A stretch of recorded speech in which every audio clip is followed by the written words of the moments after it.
Muy buenos días, mis queridos hermanos, mis queridos amigos, bienvenidos nuevamente a nuestro espacio para el estudio de la lección, de la palabra de Dios a través de la lección de escuela sabática. Y pues hoy tenemos para nuestro estudio la lección correspondiente al martes 27 de febrero, que se titula Siempre fiel a su pacto. Y pues antes de comenzar nuestro estudio del día de hoy, vamos a tener una oración. Amante Padre que estás en los cielos, te damos muchas gracias, Señor, por la oportunidad que nos das de poder estudiar tu palabra. Señor, ayúdanos para que mediante el poder de tu Santo Espíritu podamos, Señor, encontrar, podamos entender, podamos ver claramente el mensaje que tú tienes para nosotros en este día maravilloso. Señor, gracias porque yo sé que tú nos das la oportunidad de levantarnos en este día y de buscarte en oración y en estudio de tu palabra, porque tú nos amas y quieres nuestra salvación y nuestra redención. Que tú nos guíes no solamente en este estudio, sino también en practicar las cosas que aprendemos y también en que tú nos guíes y nos acompañes en toda nuestra actividad del día, Señor. Gracias por escuchar esta oración y por responderla. En el nombre de Cristo Jesús. Amén.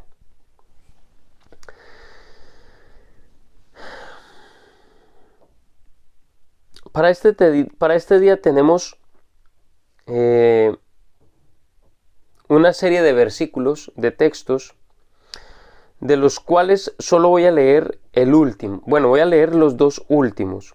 El Salmo 89, del 38 al 46 y el Salmo 132 del 10 al 12. Vamos a leerlo.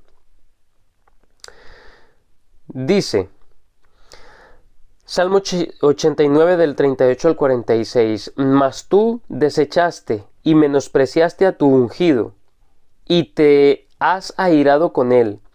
Rompiste el pacto de tu siervo, has profanado su corona hasta la tierra. Aportillaste todos sus vallados, has destruido sus fortalezas.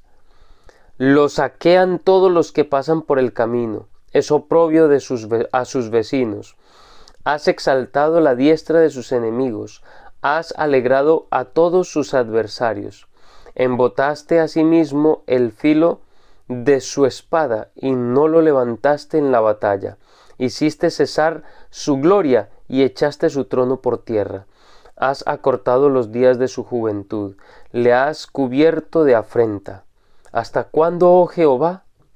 ¿Te esconderás para siempre? ¿Arderá tu ira como el fuego? Y el versículo 132, el Salmo 132, los versículos 10 a 12 dice, por amor de David tu siervo, no vuelvas de tu ungido el rostro. En verdad juró Jehová a David, y no se retractará de ello. De tu descendencia pondré sobre tu trono. Si tus hijos guardaren mi pacto y mi testimonio que yo les enseñaré, sus hijos también se sentarán sobre tu trono para siempre. Ese pacto davídico, que por cierto, en la palabra de Dios en la Biblia aparece como un pacto de sal hecho con David. Un pacto de sal es un pacto cierto y seguro que no se rompe por ningún motivo porque Dios lo ha hecho y lo ha prometido. En el pacto que Dios hace con David, le promete que va a sostener su linaje en el trono para siempre, eternamente. Y lo cumple, y lo cumplió, porque su descendiente más ilustre, el verdadero descendiente de David, que ocuparía el trono por toda la eternidad, finalmente llegó, nació, vivió y venció para poder obtener ese trono de David por toda la eternidad. La permanencia del pacto se afianza sobre el juramento solemne que Dios le había hecho. Y obviamente la fidelidad que Dios tiene para con ese rey, para con el rey David. Y más que para con el rey David, creo que es para con toda la humanidad, representada en la figura de David. Porque es que el beneficiado con la promesa al rey David no era solamente el rey David y su descendencia, era la humanidad entera, porque era la humanidad entera la que se vería beneficiada por la obra del Mesías, del descendiente de David.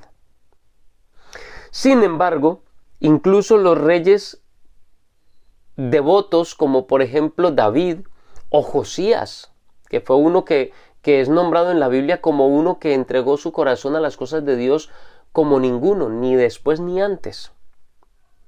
Todos, a pesar de todo, no fueron completamente y perfectamente fieles al Señor. Incluso el Salmo 89 se lamenta por la dura realidad que parece indicar que las gloriosas promesas del pacto davídico se han roto, como que ya no se van a cumplir. ¿Acaso abandonó Dios irremediablemente a Israel? La respuesta, por supuestamente, es un gigantesco no. Es verdad que la ira de Dios es una expresión del juicio de Dios. Sin embargo, no dura para siempre y no es para destrucción del justo o del santo o del Hijo de Dios. No es para destrucción del que sigue a Dios con su corazón. Al contrario, es para disciplina y edificación del carácter de aquellas personas que honran y sirven al Señor. Dios quiere que su carácter sea un carácter realmente simétrico, perfecto, y para eso en algunas ocasiones tiene que poner disciplina a sus siervos. Pero aunque es duro, y mientras la duración de ese juicio siga, o sea, durante el tiempo que dure ese juicio, el descontento de Dios con su pueblo que se ha descarriado es grave, o por lo menos ante los ojos de los que están viviendo el desagrado de Dios en ese momento, es difícil, es duro, es complicado. El pueblo siente las amargas consecuencias de lo que fue su desobediencia y se dan cuenta de cuán graves y perniciosos han sido sus pecados. Sin embargo, la pregunta ¿hasta cuándo? Apelando al carácter misericordioso y amoroso de Dios, para quien su ira y su enojo no son eternos, no duran para siempre, es una pregunta que se hace porque el salmista sabe y confía en que la ira de Dios en algún momento va a pasar. Él no lo sabe, no sabe cuándo, no sabe cuándo es el tiempo de Dios para que la disciplina finalmente pare y cese. Pero sabe y confía que ese día llegará. Y por eso hace su pregunta, ¿hasta cuándo, oh Señor? ¿Hasta cuándo va a durar? La esperanza renovada surge de una nueva seguridad en la fidelidad de Dios para recordar la gracia divina para con sus hijos. En resumen, aunque el componente humano del pacto fracasara, y en muchas ocasiones fracasará, el componente humano inevitablemente se equivoca y fracasa, el pueblo puede descansar tranquilo en las promesas de que Dios nunca va a fracasar, nunca va a equivocarse, nunca va a fallar a su pueblo, jamás.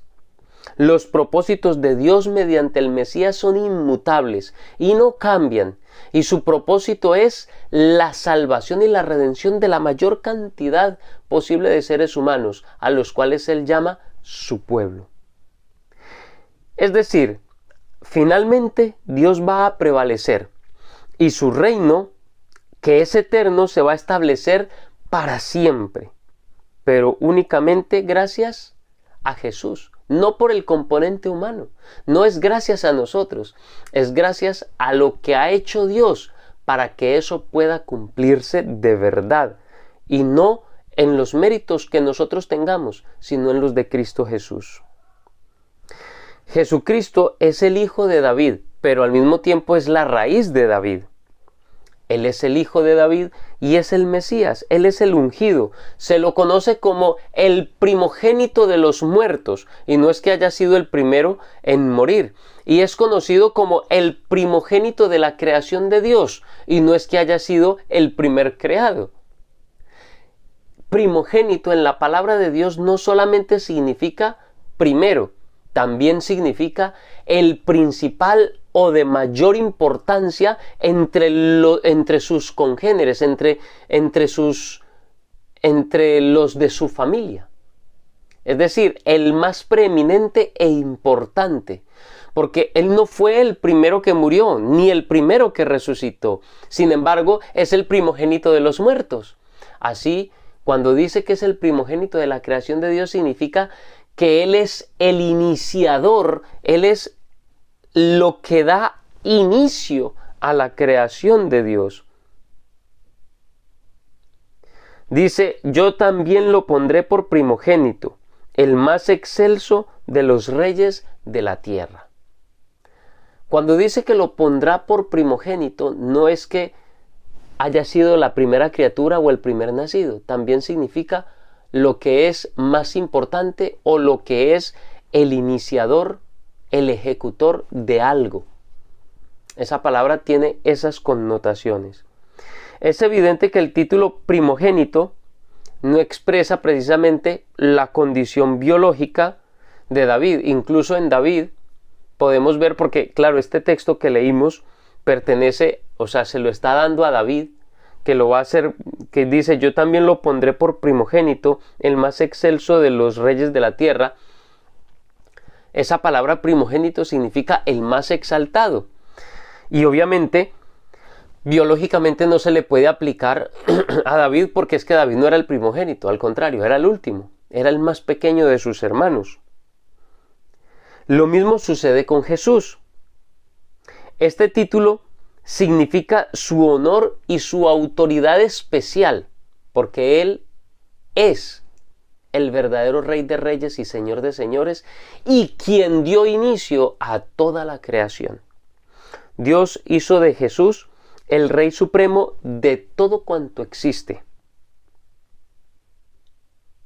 y lo resucitó de entre los muertos. Mis queridos hermanos, los quiero invitar para que hagan de Cristo Jesús el soberano de sus vidas. El soberano de sus vidas para siempre, de aquí en adelante. El Rey de Reyes y Señor de Señores en su vida.